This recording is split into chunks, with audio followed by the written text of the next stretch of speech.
Ένα από τα αστεία που κάνουμε συχνά στις σελίδες των λογιστών, πειραζόμαστε μεταξύ μας, είναι για το κυριούλι που έχει κάνει ήδη την αίτηση για το επίδομα και έχει πάρει τα χρήματα σε πλατφόρμα που δεν έχει ανοίξει. Ναι, θαυμά. Είναι πολλοί και ζουν ανάμεσά μας. Αν σκεφτείς ότι έχουμε μπροστά μας ένα χειμώνα, άρα η σεζόν των επιδομάτων τώρα ανοίγει, αυτό το βίντεο είναι επίκαιρο. Μου έχει συμβεί άπειρες φορές να έρχεται άνθρωπος στο γραφείο και να μου ζητάει επίμονα να κάνω τώρα την αίτηση για επίδομα που δεν έχει βγει καν το ΦΕΚ ακόμα, άρα δεν έχει ενεργοποιηθεί η πλατφόρμα.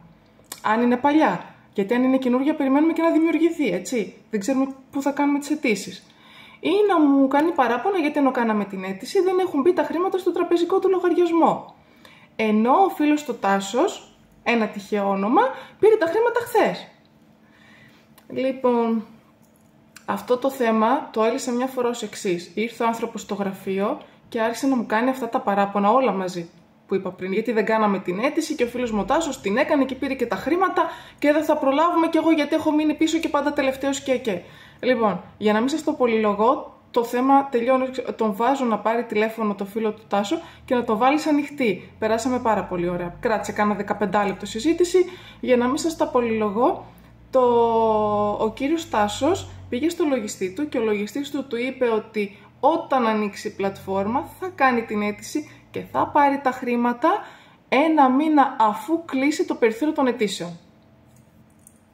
Απόλυτα λογικό, δηλαδή πάντα έτσι γίνεται.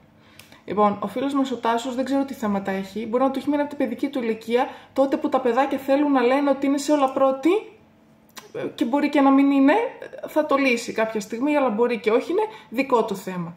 Εσύ όταν θέλεις κάτι πηγαίνεις στο λογιστή σου, τον ρωτάς, σου λέει ημερομηνίες και περιθώρια, κανονίστε το πρόγραμμά σας, κλείνετε το ραντεβού και γίνεται η αίτηση. Δεν έχει λόγο να σου πει ψέματα.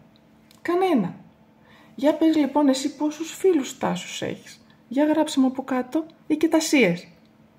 Εγώ έχω πολλούς. Μηνυματάκι.